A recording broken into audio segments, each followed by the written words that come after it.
Mark and Jaclyn here from a very hot North Platte, Nebraska. We're in western Nebraska. We've been traveling west all day long, trying to get basically to the storms that are firing. We're just on the edge of this boundary right here. Yeah, and by boundary, Mark means a dry line. So we have dry continental desert like air that's going to move into a juicy air mass. That could be the trigger we need to get thunderstorms going.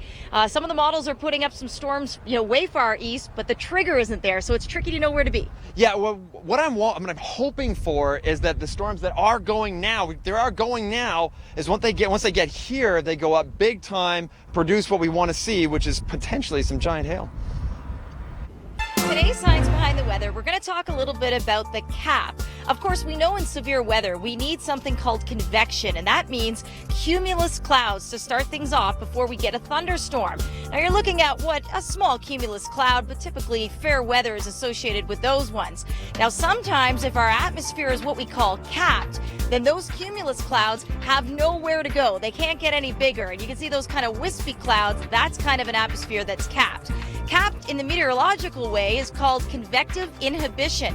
Basically means parcels of air will no longer rise in the atmosphere into cooler air because they get into warmer air. And a parcel always needs cooler air in its environment to continue to rise.